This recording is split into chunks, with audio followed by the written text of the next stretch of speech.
Alexandra, vous êtes prête? Ah non, moi c'est Fabien, mais je suis prêt. Bonsoir Floréal Franche et bonsoir à tous. Soyez les bienvenus sur Monaco Info.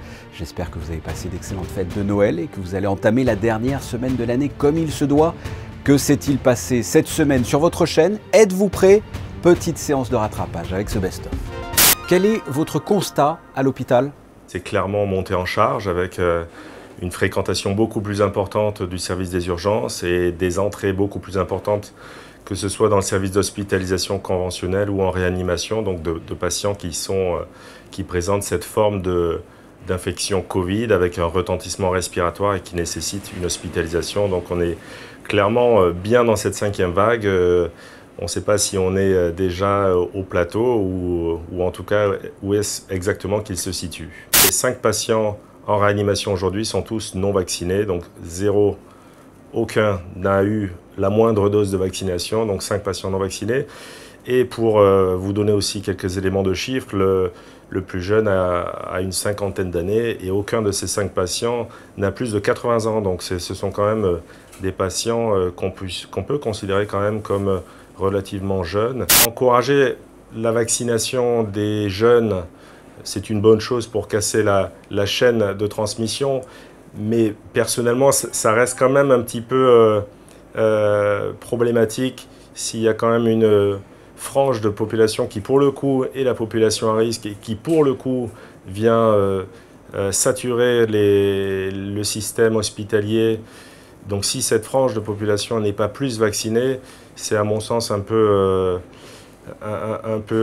illogique d'imposer ce genre de choses à des plus jeunes enfants pour lesquels la pathologie est vraiment bénigne, dans la très grande majorité des cas. Nos pharmaciens sont en ce moment totalement investis, totalement occupés. Ils passent tout leur temps en fait à faire des tests. Il y a la conjonction de plusieurs phénomènes. Il y a les vacances de Noël qui arrivent avec les dîners de famille et les gens qui veulent protéger leurs aînés, donc c'est une très bonne chose.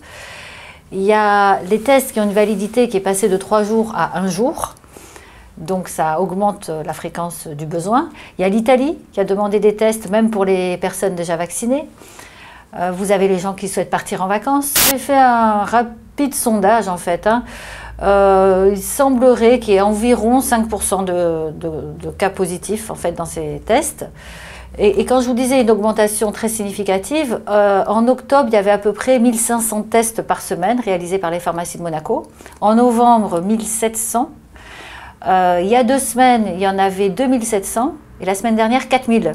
Et cette semaine, il suffit d'aller dans une pharmacie pour voir qu'ils ne font que ça. Je pense que la vaccination est la seule solution dont nous disposons aujourd'hui pour limiter la circulation de ce virus, limiter les contaminations de ce virus et surtout limiter les formes graves et limiter les réanimations. On voit qu'il n'y a personne en réanimation qui soit vacciné, ou quasiment personne, en tout cas à Monaco, qui a des formes cliniques bien moins graves quand on est vacciné, et il faut se faire cette 3e dose qui ramène la protection à 90-95%. Il ne faut pas hésiter à aller se faire vacciner.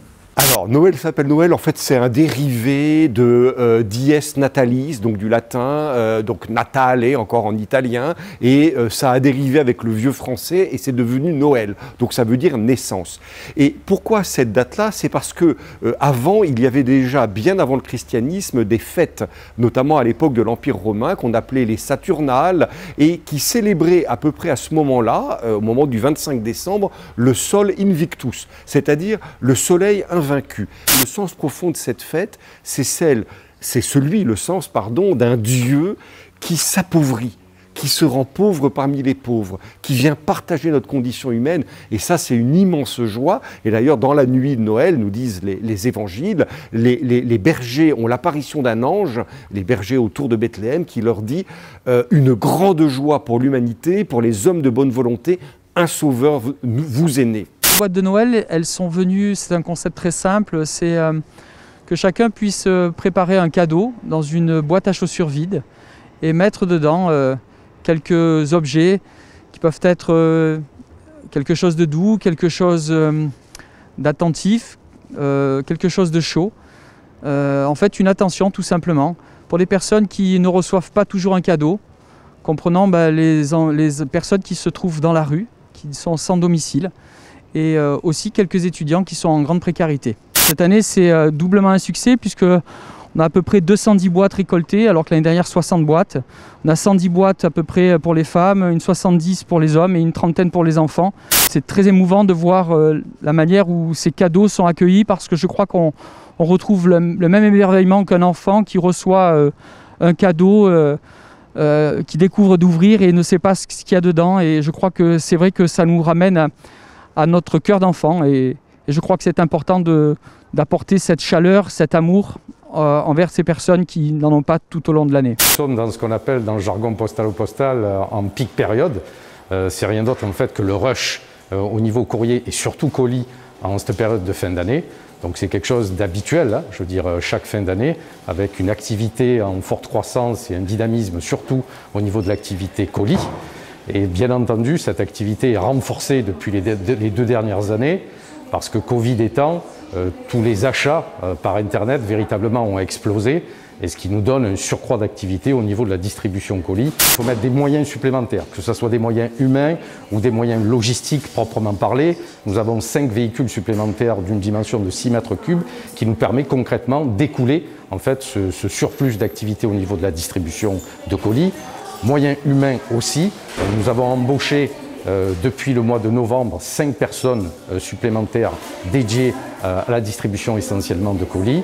Et puis enfin, troisième moyen aussi, nous avons élargi un petit peu les horaires de travail et surtout une prise de fonction le matin, là aussi pour écouler la charge, 1 heure plus tôt, puisque donc nos facteurs et nos distributeurs entre guillemets de colis commencent à 4h30 le matin. Nous avons la chance d'avoir, comme vous le voyez, un beau temps et ça favorise nettement la fréquentation de l'établissement. À ce jour, on le vit avec beaucoup d'enthousiasme parce que la clientèle est au rendez-vous et donc c'est un franc succès. Cette restructuration nous a apporté un réel plus. Comme c'est les vacances de partout là, dans le monde, donc on a vraiment beaucoup de visiteurs, des touristes étrangers, des locaux aussi. Ces 2 derniers jours, ça commence un petit peu à baisser avec les conditions sanitaires. Donc c'est un petit peu... On essaie aussi de limiter les visites, de limiter les entrées dans les pavillons. C'est un petit peu plus compliqué, mais ça va, on gère. Le président de la SMFC fête ses 10 ans à la tête de cette équipe.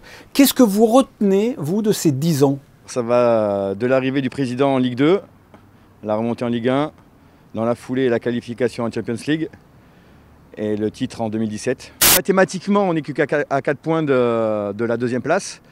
Donc comme d'habitude avec Paris intouchable devant. Donc voilà, on finit on va dire bien quand même cette première partie de championnat avec donc juste 4 points de retard sur la 2e place. Collectivement, je suis très fière de ce que nous avons réalisé parce que nous sommes partis vraiment de zéro, ne sachant même pas comment commencer pour l'objectif de la commission étant de supporter, d'aider, d'encourager le plus de femmes possible dans tous les domaines de l'automobile.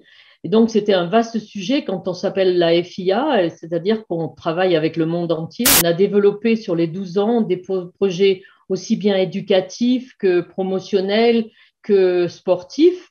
Et donc, c'était beaucoup de travail, mais aussi beaucoup de challenges, de nouveaux challenges que nous avons réussi à mener assez bien, je crois. Vous avez été force de proposition pour promouvoir et soutenir les femmes dans le sport auto. C'est un combat important qui vous tient aussi à cœur. Oui, c'est un combat très important parce que nous ne sommes pas assez nombreuses, évidemment, et donc le fait d'être pas assez nombreuses, eh bien, ça ne nous donne pas la possibilité d'avoir suffisamment de femmes qui soient au haut niveau de l'échelle des résultats automobiles. Mais nous sommes sur la bonne voie. On a maintenant des programmes incroyables comme Rising Star, Girls on Track Rising Star, où on s'adresse aux tout jeunes, on les prend vraiment à la base et avec l'aide de Ferrari et de Iron Dams, arriver à monter des projets où 3 femmes, aujourd'hui 3 jeunes filles sont dans la Ferrari Driver Academy, c'est vraiment exceptionnel. Elles sont avec des conditions de professionnelles vraiment. Et donc, elles ont tous les atouts pour monter petit à petit les échelons, gravir la Formule 4, la Formule 3 et arriver un jour, j'espère, en Formule 1. Rallye Monte-Carlo, c'est mon fief, c'était le rallye à la maison, je dirais. Mais j'ai jamais eu beaucoup de chance sur le rallye Monte-Carlo.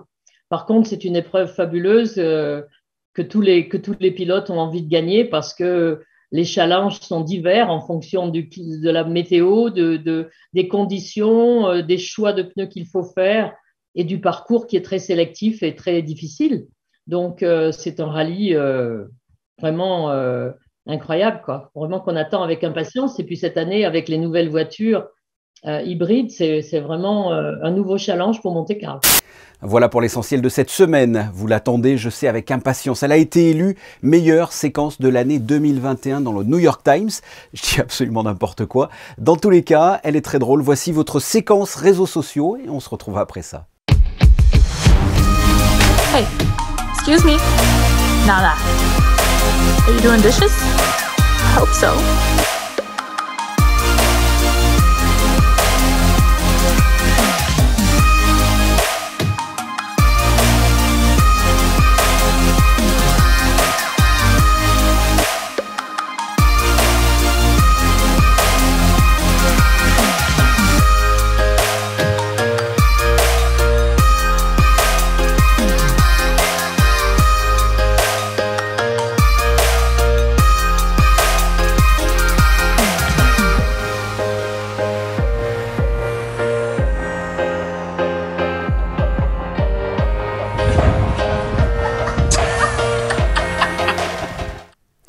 On se quitte avec un panel des plus belles photos de nos reporters Manuel Vitali, Michael Alesi et Stéphane Dana qui sont sur le terrain 7 jours sur 7. Votre prochain rendez-vous avec l'actualité sur Monaco Info ce lundi dès 19 h avec Patricia Navarro à qui je passe le relais.